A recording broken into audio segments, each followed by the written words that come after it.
Latest episode দেখুন একদম add free. যখন পরই করে দিলে আর কোনোদিনও ফিরবো না। গৌরী,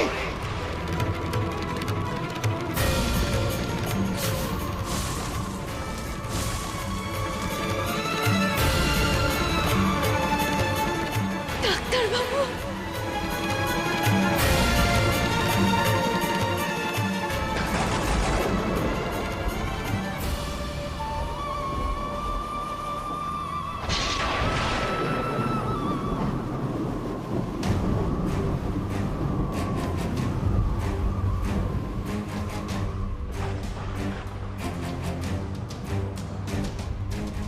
তোমার ব্যাপারটা কি বলো তো?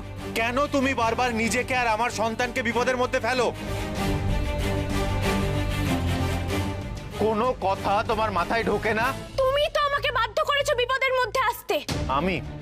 আমি বাধ্য করেছি তোমার বিপদের মধ্যে আসতে? কিভাবে? তুমি যদি প্রথমেই আমাকে সত্যি কথা বলতে, তাহলে আমাদেরকে এই পরিস্থিতির মধ্যে পড়তেই হতো না। শুধু সত্যি আর সত্যি, এটা ছাড়া তোমার মাথায় আর কিচ্ছু ঢোকে না? না আরে গৌরী, আমি তোমাদের রক্ষা করার জন্য এগুলো করছিলাম। তোমার তো মাথায় এত বুদ্ধি, আর এইটুকু জিনিস তুমি বুঝতে পারো না? দেখো ডাক্তার বাবু, বিপদের দোহাই দেবে না তুমি। একটা কথা বলো তো, বিপদের দোহাই দিয়ে কতদিন নিজেকে আড়াল করে রাখবে এভাবে? আসলে সত্যি কথাটা বলো না। এরকম আজে বাজে দোহাই দিয়ে তুমি আমাকে, নিজের মেয়েকে নিজের থেকে দূরে করে দিতে চাইছো। এই গৌরী, একদম বাজে কথা বলবে না। তুমি খুব ভালো করে জানো যে তোমরা আমার কতটা কাছের। এই অকারণ মিথ্যে দোষগুলো একদম দেবে না। দেব, আমি 1000 বার মিথ্যে দোষ দেব। আমরা যদি তোমার এতই কাছের হতাম, তুমি আমাদেরকে কখনই এভাবে ফিরিয়ে দিতে পারতে না, আমার সঙ্গে লুকোচুরিও খেলতে না। আচ্ছা ডাক্তারবাবু, কি ক্ষতি হতো আমাকে সত্যি কথাটা বললে? আমার উপর একটুও ভরসা নেই তোমার? আচ্ছা, আর আমি যদি বলি যে তোমার আমার উপর কোনো ভরসা নেই? গৌরী, আমি যদি কোনো কারণে বারবার তোমাদেরকে দূরে সরিয়ে দিচ্ছি, তার মানে তার তো নিশ্চয়ই কোনো কারণ আছে। আমি তো অকারণে এই ধরনের একটা বেশ ধরে ঘুরছি না। আসলে ব্যাপারটা কি জানো তো গৌরী, তুমি না জাস্ট আমাকে বোঝো না। আমি কি করতাম ডাক্তারবাবু? তোমাকে এই বেশে দেখে, ভিন্ন পরিচয়ে দেখে আমার কি করা উচিত ছিল? আমার কাজে বাধা সৃষ্টি না করে আমার সঙ্গ দেওয়া উচিত ছিল। তুমি যদি আমাকে সত্যিটা বলতে, তাহলে কি আমি সাহায্য করতাম না ডাক্তারবাবু? তোমারও তো উচিত ছিল আমাকে সত্যিটা বলা। আবার সেই সত্যি আর সত্যি গৌরী, তুমি না অকারণ তর্ক করছো। আমি ন্যায্য কথাই বলছি ডাক্তারবাবু। তুমি কিছুতেই নিজের ভুলটা স্বীকার করবে না, তাই তো? ভুল করলে স্বীকার করতে আমার একটুও বাধে না, সেটা তুমি খুব ভালোভাবে জানো।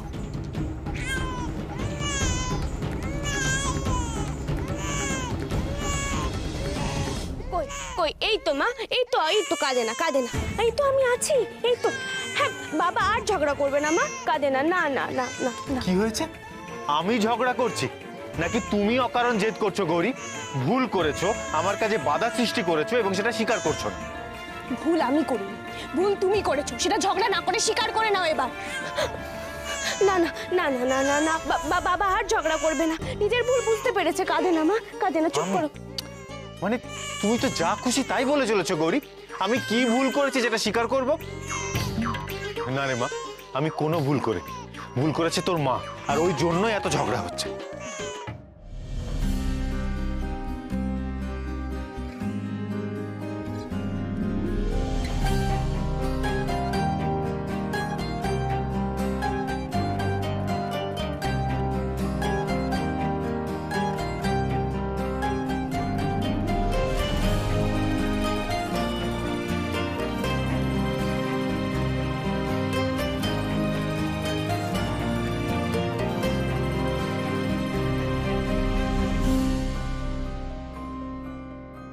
ডাক্তারবাবু, এবার আমাকে সব সত্যিটা বলো তো, তুমি কেন এসব করছিলে?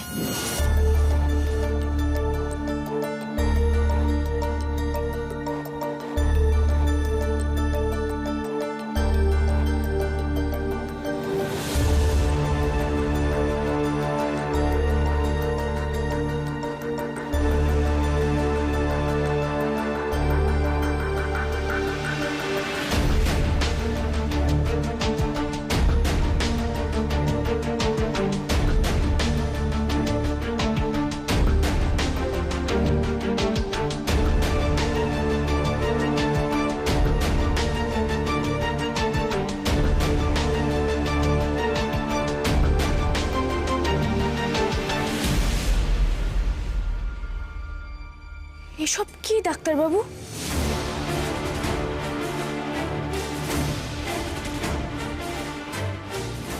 ঝাড়গ্রামে আমাকে পাহাড় থেকে ফেলে দেওয়াটা একটা বড় চক্রান্তের অংশ ছিল গৌরী। আর সেই চক্রান্ত কে করেছে সেটা আমি এতদিনে জানতে পেরেছি। কে ডাক্তারবাবু? কে করেছে এত বড় অন্যায়?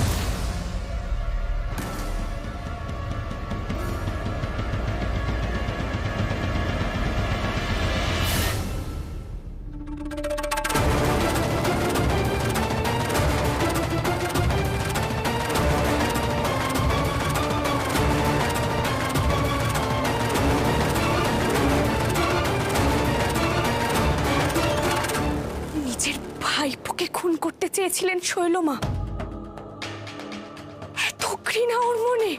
তুমি বিশ্বাস করো গৌরী, আমি এর বিন্দু বিসর্গ কিচ্ছু জানতাম না।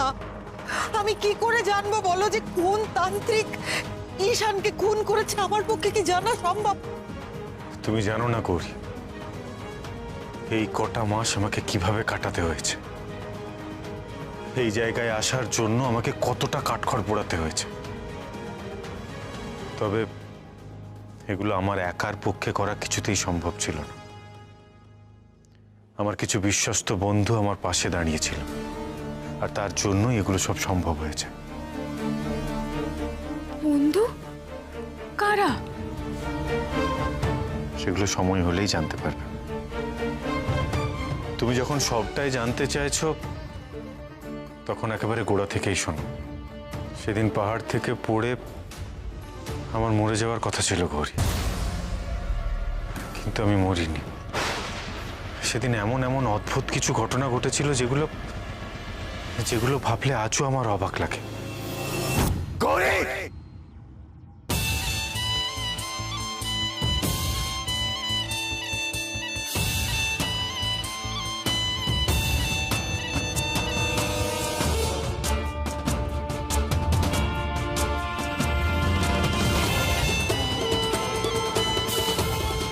কিছু প্রজাতির সাপ বিষধর হয়, এক ছোবলে আমার প্রাণ যেতে পারত। আর তাছাড়া একটা সাপকে ধরে এতক্ষণ ঝুলে থাকা, সত্যি গরিব, এর কোনো ব্যাখ্যা আমার কাছে নেই। তারপর? ওই সাপটাকে ধরে কতক্ষণ ঝুলছিলাম আমি জানি না। তারপরে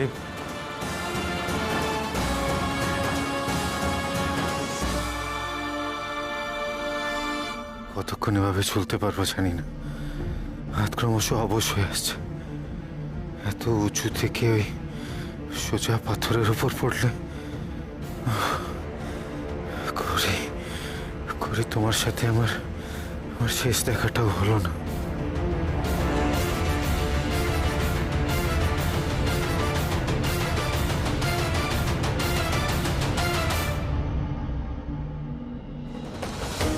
আর ঠিক সেই সময়ে এক বিশাল ষাঁড়ের উদয় হলো। আমি পাথরে না পড়ে পড়লাম তার পিঠে।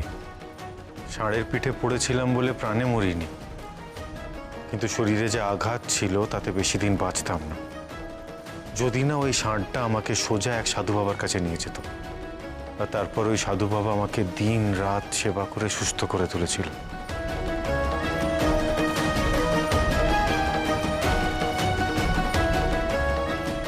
মহাদেবের অসীম কৃপা, তুমি এত উঁচু থেকে পড়েও আবার প্রাণ ফিরে পেয়েছো। মৃত্যুকে জয় করেছো তুমি। তুমি মৃত্যুঞ্জয়, তুমি মহেশ্বরের রূপ। ওই সাধু বাবাই তোমার নাম রেখেছিল মৃত্যুঞ্জয়? এ কি আশ্চর্য কাহিনী শোনালে তুমি! তো পুরো স্বপ্নের মতো। মহাদেবের এত কৃপা আমি এখন বুঝতে পারছি, অন্তর থেকে উপলব্ধি করতে পারছি আমি। তুমি যে সুস্থ শরীরে আমার সামনে দাঁড়িয়ে আছো, এ যে কোনো সাধারণ ঘটনা নয় গো, ঈশ্বরের কৃপা। ঈশ্বরের অংশ যে হবে এই জলে তার প্রতিবিম্ব পড়বে। ডাক্তারবাবু, ঈশ্বরের অংশ।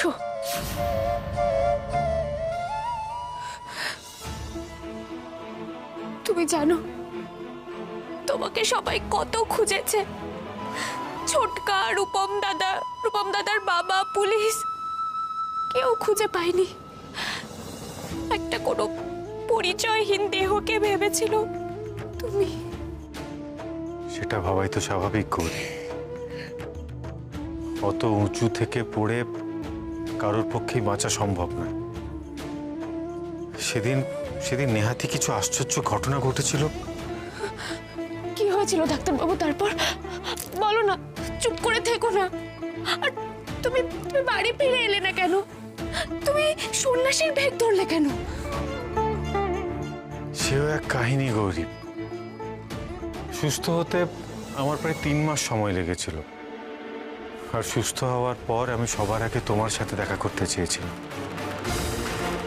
কিন্তু যেদিন আমি বাড়ি ফিরি সেদিন গৌরী আমি ফিরে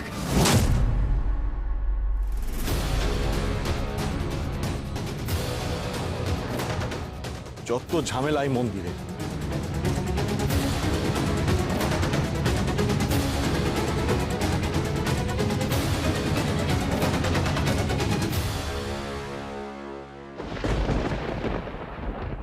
ওই খুনিকে চিনতে আমার বিন্দুমাত্র অসুবিধে হয়নি গৌরী। এটাই তো আমাদেরও সব থেকে বড় ভুল হয়েছিল। ওই পাষণ্ডটা ছদ্মবেশে আমাদের বাড়িতে অনেক দিন ছিল, অনেক ক্ষতি করার চেষ্টা করেছে। কিন্তু ডাক্তারবাবু, তখন তুমি কেন বাড়ি ফিরে এলে না? কেন ওকে পুলিশে ধরিয়ে দিলে না তুমি?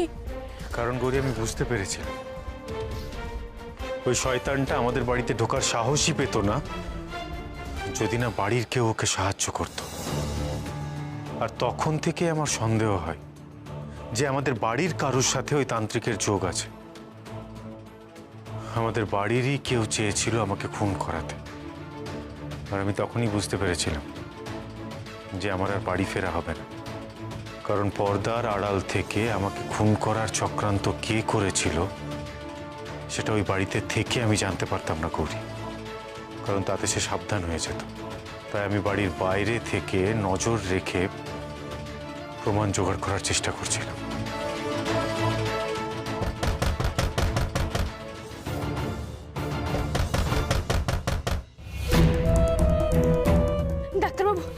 ডাক্তারবাবু, নিশ্চয়ই শৈলমার লোকজন আমাদেরকে খুঁজতে এসেছে। দরজা খোলো না তুমি। পিসিমণির লোকজনরা এই জায়গার খোঁজ কি করে পাবে গৌরী?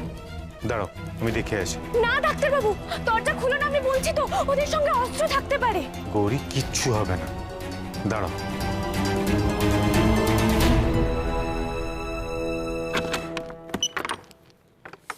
আসুন। কি তুমি? সনাতন কাকা, তুমি এখানে কি করে? তুমি এই জায়গাটা চিনতে নাকি? হ্যাঁ গৌরীমা, এই জায়গাটা আমি চিনি, আর প্রথমবার এখানে আসছি না। আর আমি শুধু একা নই, আরো অনেকে এই জায়গাটা চেনে, আমার সঙ্গে আছে তারা। কই রে লম্বদর?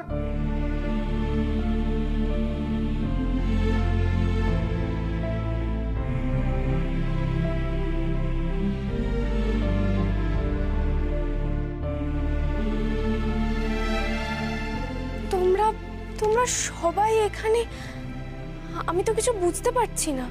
গৌরী, তোমায় একটু আগে আমার বিশ্বস্ত বন্ধুদের কথা বলছিলাম না, এরাই হচ্ছে আমার সেই বিশ্বস্ত বন্ধু। আমরা সবাই মিলে এই মৃত্যুঞ্জয় বাবাকে তৈরি করেছিলাম। তারপর আমরা অনেক খাটাখাটনি করে সব প্রমাণ জোগাড় করেছি। জানিস তো গৌরী, ডাক্তারবাবু তোকে নিয়ে খুব চিন্তায় থাকতো।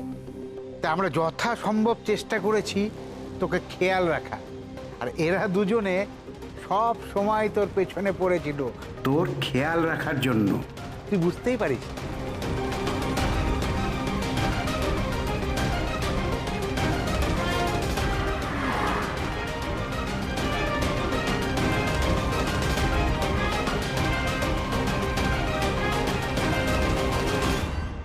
গৌরী, ওনারা যদি না থাকতেন তাহলে আমি একা কিচ্ছু করতে পারতাম না।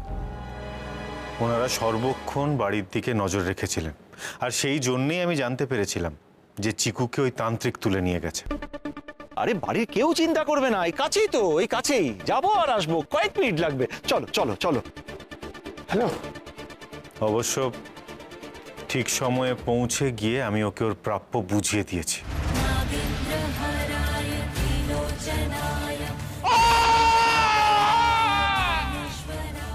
আমরা সব প্রমাণ জোগাড়ের প্রায় শেষ প্রান্তে পৌঁছে গিয়েছিলাম, কিন্তু গৌরী তারপরে আমি তোমার প্রেগন্যান্সির খবর পাই, আর তাতেই না আমার সব মনোযোগ ঘেটে গিয়েছিল। তারপর থেকে আর কিছুতেই আমি প্ল্যানে মনোনিবেশ করতে পারছিলাম না। আমি তখন বারবার ডাক্তারবাবুকে বলেছিলাম, যার জন্য এত অপেক্ষা করছেন শুধু আর কটা দিন আর অপেক্ষা করুন। সেটা আর পারলাম কোথায় সনাতন বাবু, আর সেটা পারলাম না বলেই আজকে এখানে দাঁড়িয়ে আছি। তুমি এই কথাগুলো আমাকে আগে বলতে পারতে না? বলতে পারতাম গৌরী, কিন্তু ইচ্ছে করেই বলিনি। আর কেন জানো?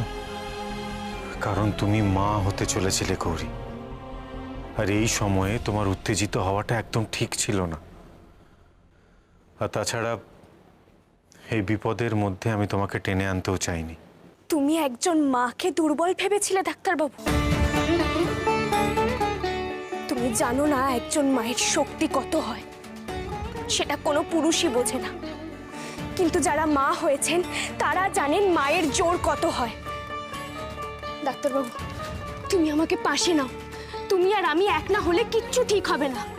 না ডাক্তারবাবু, আর এখন তো সব প্রমাণ আমাদের হাতে আছে, তাহলে আর দেরি কিসের? এক্ষুনি শৈলমাকে অন্যায় শাস্তি দিতে হবে। চলো। গৌরী, গৌরী দাঁড়াও, দেখো এত তাড়াহুড়ো করে কোনো লাভ নেই, একটু বোঝার চেষ্টা করো গৌরী। পিসিমণি একজন দাগী অপরাধী, সাংঘাতিক ক্রিমিনাল মাইন্ডের। দেখলেন আগেরবারে জেলে গিয়েও কেমন বেরিয়ে এলো। আমি এবার একটা এমন প্ল্যান করেছি যাতে পিসিমণি সবার সামনে এক্সপোজড হয়। ওই শৈলমা যত বড় একটা নাম, ঠিক তত বড় করে পিসিমণির পর্দা ফাঁস করতে হবে।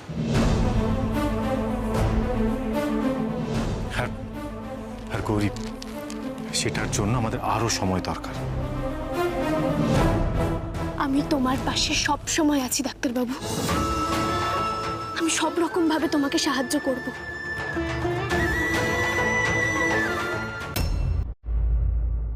আমরা তবে এবার আছি, কেমন? সনাতন কাকা, তোমাদেরকে যে আমি কি বলে ধন্যবাদ দেবো জানি না। সত্যি সত্যি আড়াল থেকে আমাদের কি উপকারী না করলে তোমরা। একটা কথা সব সময় মনে রাখবি গৌরীমা, তোর এই সনাতন কাকা সব সময় তোর পাশে আছে। শুধু একটা খবর দিবি, সশরীরে হাজির হব। আর এখন তো দিদিভাই রইল, মনটাতে এদিকেই টানবে। এই চল, আরে নমদর, এসো এসো।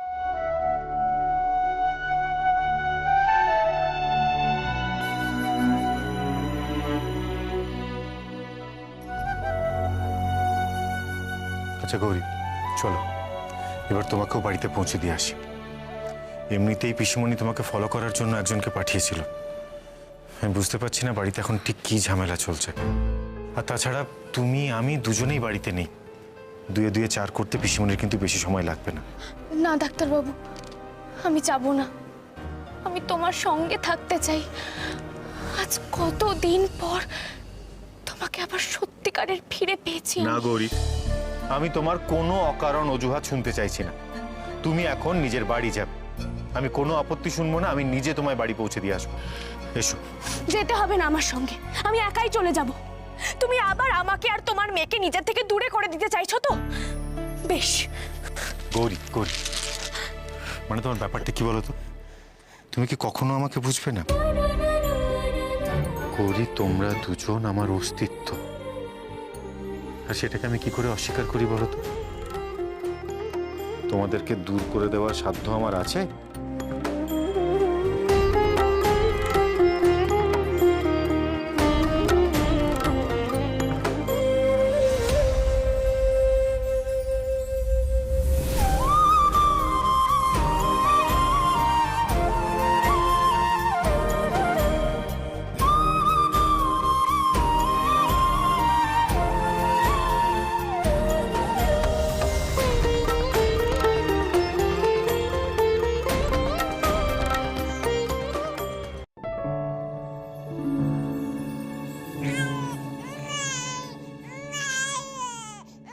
দেখো তোমার মেয়ের কেমন হিংসে হয়েছে। এই তো মা, আমরা আছি তো এখানে। হয়েছে হয়েছে, আর না যা বাবা, এ তো কান্না থামাচ্ছে না গৌরী। ও বেশি কাঁদলে আমি ওকে ছাদে নিয়ে যাই জানো, খোলা আকাশের নিচে গেলেই ওর কান্না থেমে যায়। ও তাহলে চলো চলো একবার বাইরে গিয়ে দেখি এসো। এই তো যাচ্ছি মা, আমরা বাইরে যাচ্ছি।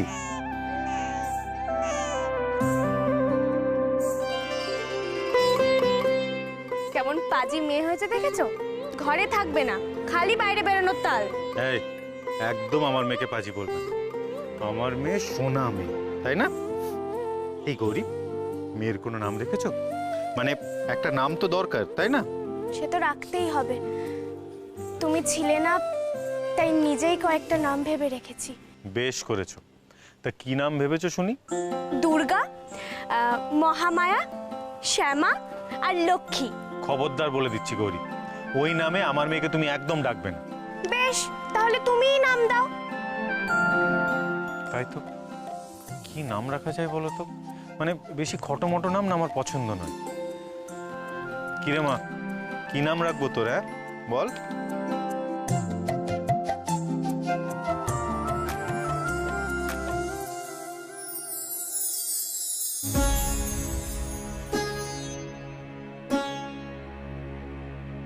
এই তো আমার মেয়ে নিজের নাম নিজেই বেছে নিয়েছে,